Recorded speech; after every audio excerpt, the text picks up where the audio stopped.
നമസ്കാരം, ഋഷിപ്രോക്സം ചാനലിലേക്ക് ഏവർക്കും ഹൃദ്യമായ സ്വാഗതം. ഇന്ന് പറയുന്നത് ദൃഷ്ടിദോഷത്തെ കുറിച്ചാണ്. ദൃഷ്ടിദോഷത്തെ കുറിച്ച് നിരവധി വീഡിയോകൾ ചെയ്തിട്ടുണ്ട്. എന്നിരുന്നാലും ഇന്നത്തെ വിഷയം വളരെ വ്യത്യസ്തമായിട്ടാണ്. ചില നക്ഷത്രക്കാർക്ക് ദൃഷ്ടിദോഷം വളരെ എളുപ്പത്തിൽ ബാധിക്കാറുണ്ട്. അങ്ങനെയുള്ള നക്ഷത്രക്കാരെ നമുക്ക് പരിചയപ്പെടാം. കൂടാതെ ദൃഷ്ടിദോഷത്തിന്റെ പൊതുവായ ലക്ഷണങ്ങളും അതിന്റെ പ്രത്യേകതകളും ഒന്ന് പരിശോധിക്കാം. വീഡിയോ അവസാനം വരെ കാണുക, നിങ്ങൾക്കത് പ്രയോജനം ചെയ്യുമെന്ന് പറഞ്ഞുകൊണ്ട് നമുക്ക് വീഡിയോയിലേക്ക് കിടക്കാം. ദൃഷ്ടിദോഷം ഉണ്ടാകുക, കണ്ണേറ് പറ്റുക എന്നൊക്കെ പഴമക്കാർ പറഞ്ഞു നാം എല്ലാവരും കേട്ടിട്ടുണ്ടാകും. പലർക്കും അതിലൊന്നും വിശ്വാസം ഉണ്ടാകില്ല. പക്ഷേ ചെറിയ ചെറിയ കാരണങ്ങൾ നമ്മുടെ അനുഭവത്തിൽ വരുമ്പോൾ മാത്രമാണ് നാം അത് വിശ്വസിക്കുക. മനഃശക്തി എന്നത് വളരെ പ്രധാനപ്പെട്ട ഘടകമാണ്. ഒരുവന്റെ നോട്ടത്തിൽ മറ്റൊരാൾക്ക് ദോഷം ചെയ്യുന്നതിനെയാണ് ദൃഷ്ടിദോഷം എന്ന് പറയുന്നത്.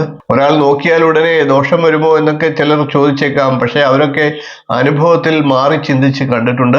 ചെറിയ കുഞ്ഞുങ്ങൾക്ക് കണ്ണു തട്ടാനായിട്ട് കൺമഷി, കരിവള തുടങ്ങിയ കാര്യങ്ങളൊക്കെ നാം പണ്ട് മുതലേ ഉപയോഗിച്ചിരുന്നു. ഒരു വ്യക്തിക്ക് മറ്റുള്ളവരാൽ ബാധിക്കുന്ന ദുഷ്കരമായിട്ടുള്ള ഒരു അവസ്ഥയാണ് ദൃഷ്ടിദോഷം എന്ന് പറയേണ്ടത്.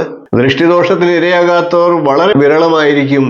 എന്നും സന്തോഷത്തോടെ കഴിഞ്ഞിരുന്ന കുട്ടി വീട്ടിൽ ചില അതിഥികളൊക്കെ വന്നു പോയതിനു ശേഷം കരച്ചിലും അസ്വസ്ഥതയും ഒക്കെ കാണിക്കുന്നുണ്ടെങ്കിൽ അതാണ് ദൃഷ്ടിദോഷം എന്ന് പറയേണ്ടത്.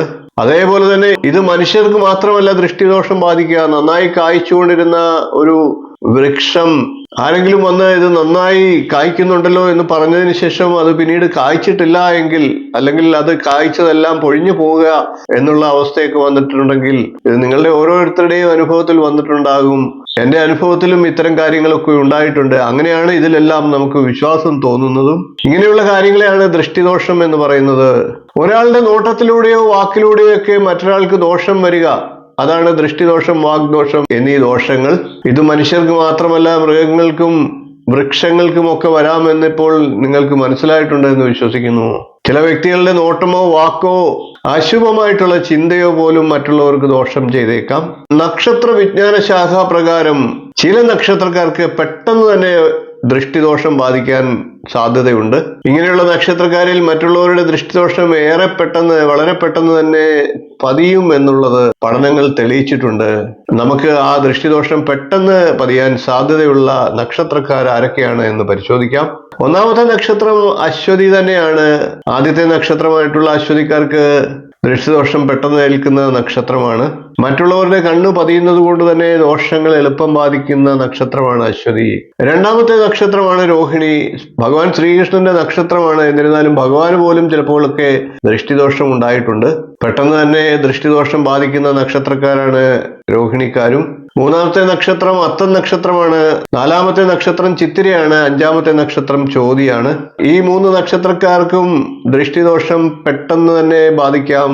ദൃഷ്ടിദോഷത്തിന്റെ ബാധ്യതകൾ സഹിക്കേണ്ടി വരുന്ന നക്ഷത്രക്കാരാണ് ഈ മൂന്ന് നക്ഷത്രക്കാരും. ആറാമത്തെ നക്ഷത്രം ഉത്രട്ടാതിയാണ്. ഉത്രട്ടാതിക്കാർക്കും പെട്ടെന്ന് തന്നെ ദൃഷ്ടിദോഷത്തിന്റെ ദുർഫലങ്ങൾ അനുഭവിക്കേണ്ടി വരാറുണ്ട്. ഏഴാമത്തെ നക്ഷത്രം രേവതിയാണ്. രേവതിക്കാർക്കും പെട്ടെന്ന് തന്നെ ദൃഷ്ടിദോഷം ബാധിക്കാറുണ്ട്. ഇതുകൂടാതെ മൂലം നക്ഷത്രവും നമുക്ക് ദൃഷ്ടിദോഷം പെട്ടെന്ന് ബാധിക്കുന്ന ഒരു നക്ഷത്രമായിട്ട് പറയാം. അങ്ങനെ 8 നക്ഷത്രങ്ങളാണ് വളരെ പെട്ടെന്ന് തന്നെ ദൃഷ്ടിദോഷം ബാധിക്കാൻ സാധ്യതയുള്ളത്. എല്ലാ നക്ഷത്രക്കാർക്കും ദൃഷ്ടിദോഷം ബാധിക്കാം. എന്നാൽ വളരെ പെട്ടെന്ന് ദൃഷ്ടിദോഷം ബാധിക്കാൻ സാധ്യതയുള്ള 8 നക്ഷത്രങ്ങളെയാണ് നാം പരിചയപ്പെട്ടത്. ഈ പറഞ്ഞ നക്ഷത്രക്കാരുണ്ടെങ്കിൽ മുൻകരുതലുകൾ എടുക്കുക. ബാധിച്ചതിന് ശേഷം പരിഹാരങ്ങൾ ചെയ്യുന്നതിലും നല്ലത് ദൃഷ്ടിദോഷം ബാധിക്കുന്നതിൽ മുമ്പ് അതിന് വേണ്ടതായിട്ടുള്ള പരിഹാരങ്ങളെ ചെയ്യുക, മുൻകരുതൽ എടുക്കുക എന്നുള്ളതാണ്. ദൃഷ്ടിദോഷം ബാധിക്കാനുള്ള നിരവധി കാര്യങ്ങൾ പറഞ്ഞിട്ടുണ്ട്. ഇനിയും അതുപോലുള്ള വീഡിയോകളുമായി വീണ്ടും നമുക്ക് കാണാം. വീഡിയോ ഇഷ്ടപ്പെട്ടുവെങ്കിൽ ഒന്ന് ലൈക്ക് ചെയ്യുക, ഷെയർ ചെയ്യുക, ചാനൽ ഒന്ന് സബ്സ്ക്രൈബ് ചെയ്യുക, നിങ്ങളുടെ അഭിപ്രായം കമൻ്റായിട്ട് അറിയിക്കുക. ഇനിയും ഇതുപോലുള്ള നല്ല നല്ല വിഷയങ്ങളും വീഡിയോകളുമായി നമുക്ക് വീണ്ടും കാണാം. നന്ദി, നമസ്കാരം, ശുഭദിനം.